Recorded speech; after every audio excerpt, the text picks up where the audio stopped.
I don't know how many times I've worn this shirt in all of my videos, but it's pretty weird.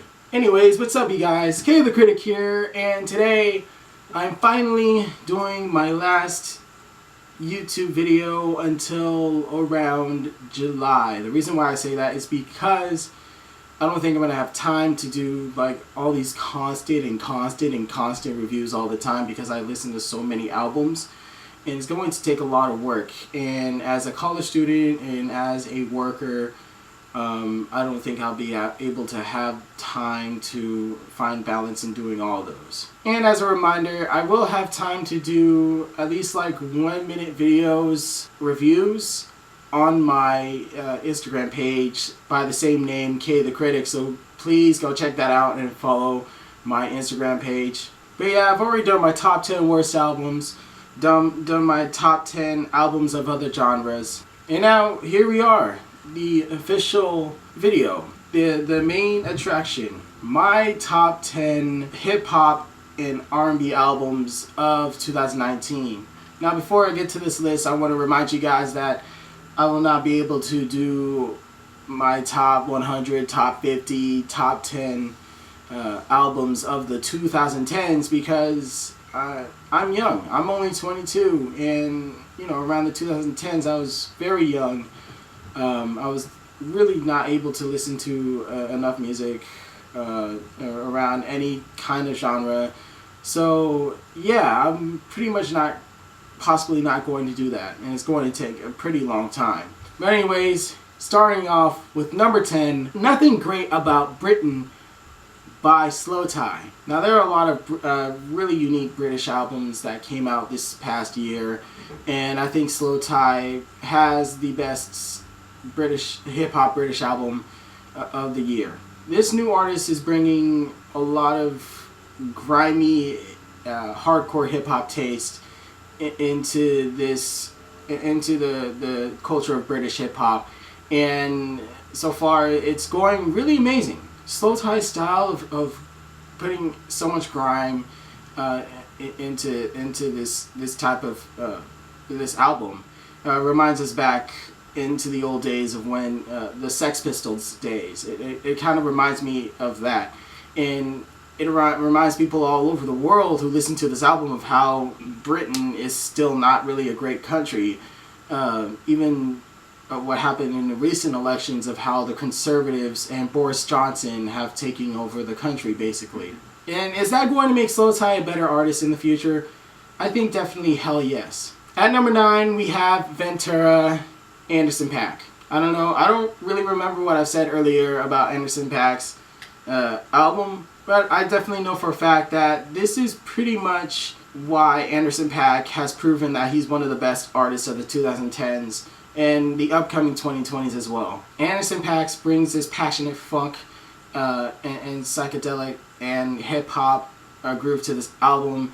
I love Come Home. I love Do You Wanna Make It Better? And plus even the last track of his album that features Nate Dogg, which gives me the creeps. So yeah, great job, Anderson. At number 8, we have All My Heroes Are Cornballs by JPEG Mafia. Again, JPEG Mafia proves that he's one of the most unique, grimy, hardcore, metallic, and experimental hip-hop artists of our generation. First it was Black Ben Carson. We brought a little bit more experimental rap into it. Then there's Veterans, which is also another awesome album with one of the best tracks of the 2010s, 1539 Calvert North, which is really hardcore. He added a lot of singing to it, which really did work very well. And then here's All My Heroes Are Cornballs, which is pretty much not really, I don't think it's his best, but pretty much just ties in with Veterans. The production is amazing, the lyrics are memorable, the singing is really amazing, even the covers he does in this album is really amazing as well, and very unique in its own creative way. For example, No Scrubs by TLC made me even like the song even more. At number 7, we have they've been on my top 10 list for the past few years, they still got it. They're still really amazing. They're still really collaborative, and really their chemistry is so strong. Ginger Brockhampton. Now Brockhampton continues to prove that they're pretty much not even the best boy band in the world. They're the best media content with the production and singing from Joba, the singing from Bareface, the rapping from Kevin Abstract, and other rappers such as Merlin, Matt Champion, and Don McLennan. And the production from Remy. It's just so it's so fucking amazing. And this time in Ginger, they admit that they're depressed. They are in this position where they're like they of how much pain they're in. They admit of how much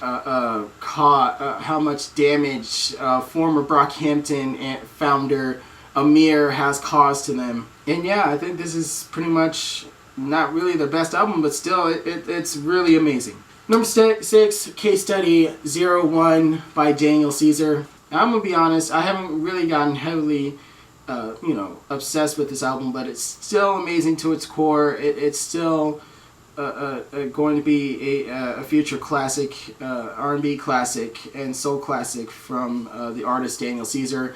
He's really amazing. He has still has a lot of potential. He's not going to stop going, and this is one of the reasons why Daniel is pretty much my second option from Frank Ocean. Number 5 is pretty much one of my most viewed video on the list.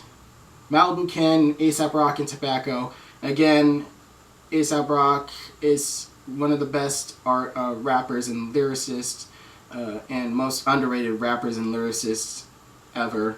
He mentions the mental health struggles and puts us in this creative and artistic journey. Number 4, you know what I'm saying, Danny Brown. Danny Brown brings back his soft core style that not many Danny Brown fans would like, but I do like. This is pretty much his softcore album that he's created, and it kind of in this album, Danny proves that he's come from this painful, depressed Danny to all of a sudden in this album, Atrocity Danny to Uncle Danny. Again, he does have a lot of a psychedelic and experimental rap in this album, and I'm a huge Tribe Called Quest fan, so I love the involvement of Q-Tip and Ali Shaheed and Consequence in this album.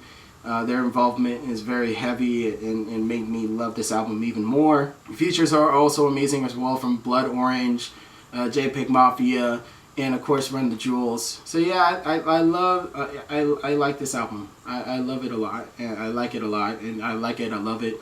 Yeah.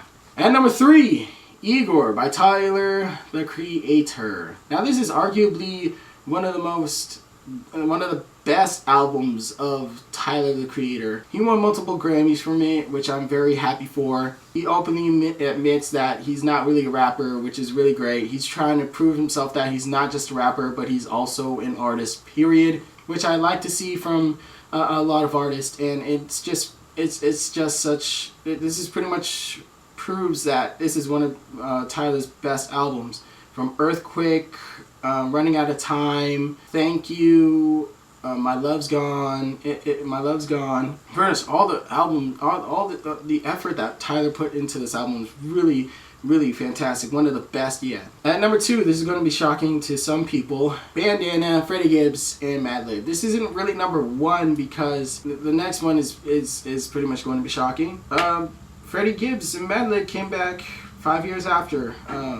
Relationship is closer than a lot closer than ever. They're basically like blood brothers now. Freddie Gibbs on the side, really amazing lyrics. One of the highlights is his lyricism and what he brings into this table, and how much chemistry he has with Madlib. And on the other side, Madlib is pretty much, I think, is one of the main highlight of this album, with so much memorable instrumentals. Crime Pays is pretty much one of his best. The features on this album as well.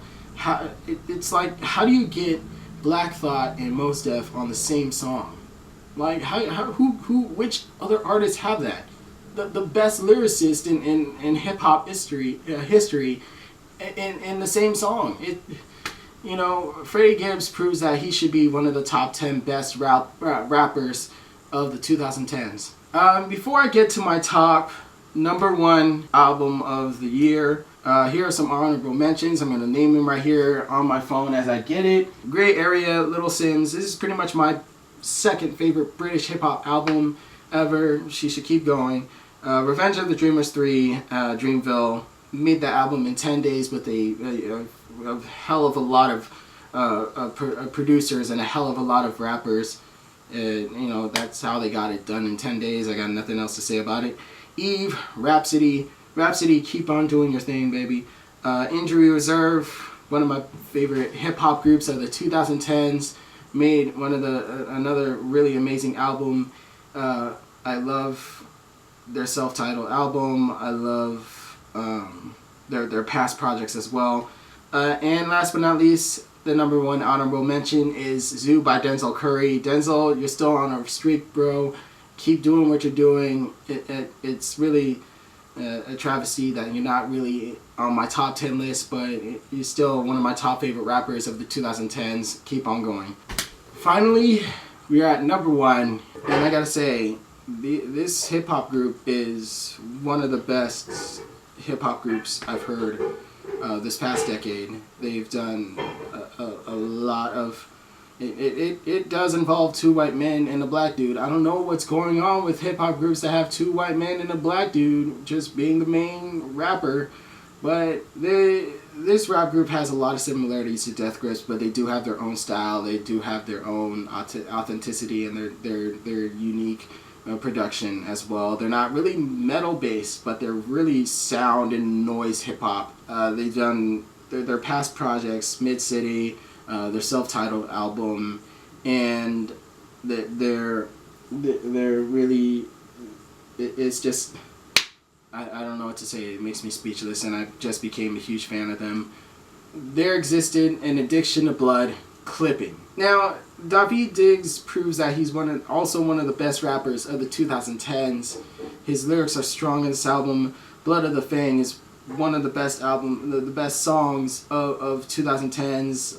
All in the Head. Nothing is Safe. Daveed really digs into the powerful lyrics and the powerful this powerful vibe. And he describes the perfect ways of what's going on in this country, how it affects people, how it delves deep into the mental health of a individual person. Then there's also the producers, who are actually two white men. They pale in comparison to Death Grips, but it's. I think that this is pretty much my album of the year. I'm going to conclude it to that, you guys. Overall, this has been, 2019 has been a very unique year for me. It's like a growing process. But now it's 2020, and I don't think I've had this much of a bad year since 2016. But yeah, I hope you guys stay safe. This is pretty much around this time of the recording, day 5 of the quarantine, and yeah, I hope you guys have a wonderful day. I see you guys on my Instagram page, K the Critic. Hopefully that will go more popular, and yeah, I won't be back on YouTube until around mid-July. So, peace out.